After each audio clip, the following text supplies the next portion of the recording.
All right, Ann, let's go to headline number 2. And that is Rewe has now opened up its second autonomous grocery store with Trigo right in Berlin. According to our friends at the Retail Insight Network, the new store comes on the heels of their first store that launched in Cologne last year, which, by the way, check out our cool video on YouTube where we did a supermarket sweep of the store. We sure did. Because we couldn't get in there because of GDPR. There's all kinds of restrictions with GDPR in Germany. So we came up with this cool supermarket sweep way to shoot the video to show you how fast the experience is. Yeah. But here's the cool thing. This store that they announced is going to be roughly twice the size of the Cologne store, which we just visited in Europe. And that store was between roughly 2,000 to 3,000 square feet. It, too, will be a hybrid store that offers both traditional checkout and the fully autonomous experience. And this is key. This is a big difference. It also allows customers to buy fruits and vegetables by weight instead of by units. Yes. Ann, your thoughts? I love this. I mean, I have to say, like, our biggest takeaway from our European tour of the Trigo stores, we visited a Netto store, an Aldi Nord store, and this first Rewe store that Chris mentioned.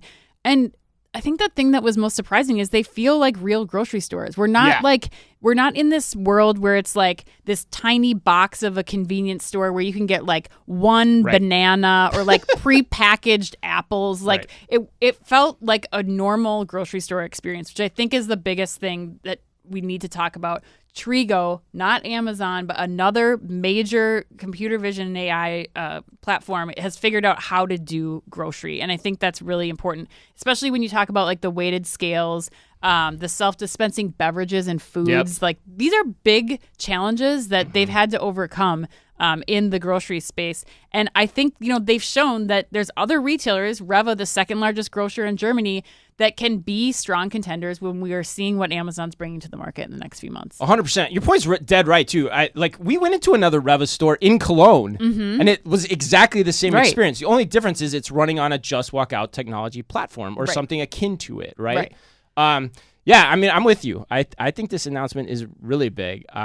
We were talking about it a little bit earlier. I kind of even put it maybe a little bit bigger. Like I think it's huge. And full disclosure for those listening, Trigo is a past sponsor of this show, of this very show. Yeah. And they also gonna call it out. They helped us pay for our exploits in Europe recently too. But I have no qualms in saying it because I think we try really hard to hitch our wagons to the companies that we think are making hay in this space. But if you look at it, it's true. Like second store, full grocery experience, like you said, now 4,000 to 6,000 square feet. Yep. That's doubling the size, which is roughly, if you look back, the same timeline and trajectory by which Amazon doubled their square footage, which I think is important because it shows you Trigo's on that same path. Amazon just got started a little bit further. And to your point, like Trigo's solely in the lead here, in my opinion now, alongside of Amazon on having tech that's robust enough for a full-scale grocery operation here in the future. Yeah. And so while everyone else has been making hay with convenience store operators and deliberately going after them, you look at the AFIs, or IFIs, I always say that wrong,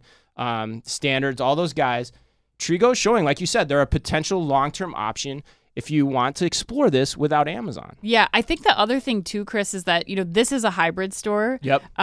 While we, our opinion is that, if you're really going to go for this, that what Amazon's doing is probably the right way to go, where you're just like going all in. There is still going to be a learning curve for the retailers, especially the grocery industry, to get onto this. And so Trigo, I think the ability to be able to kind of take that step and offer, like, we can do a hybrid store in this large footprint, or we can do a Just Walk Out version, in this same footprint, will work with you to get to that point in time, I think is another thing to that will help more adoption with this.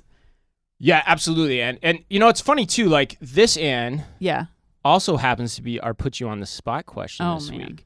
Are you ready? Yeah.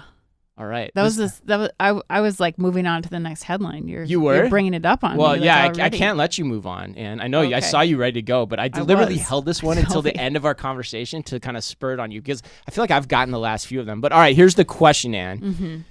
A&M, we expect most eyes will be drawn to the cashierless walkout experience in Rewe's autonomous grocery store announcement. Putting your retailer hat on, what other use cases would you be excited to employ with the additional data these sophisticated ceiling-mounted cameras can provide you? Ann?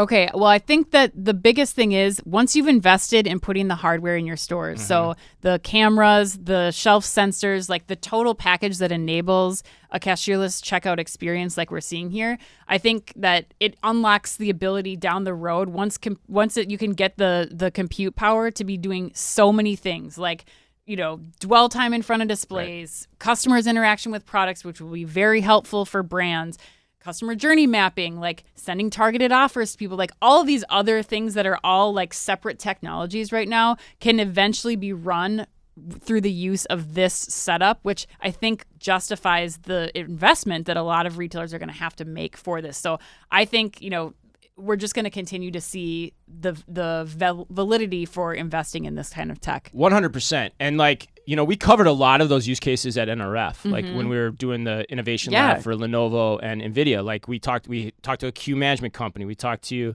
a customer experience analytics company. We talked to, AP, assets protection uses there. So all those are dead right.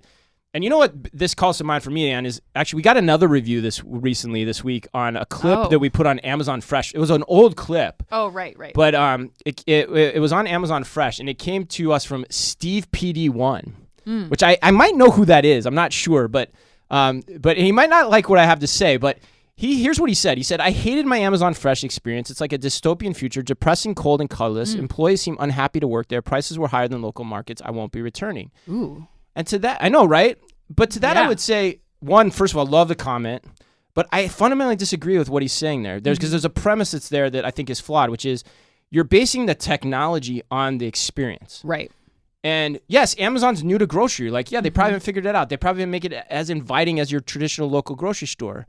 But that's not the point here. The point is what you said before, which is this can be put into any grocery experience, or it's getting to the point where it can be. And so if you take your favorite grocery experience and now you say you can just walk out and you can have all those other benefits too, then you have something. Right. And that's what we're on the precipice here, which, by the way, is a great segue to our next headline. Oh, it sure is.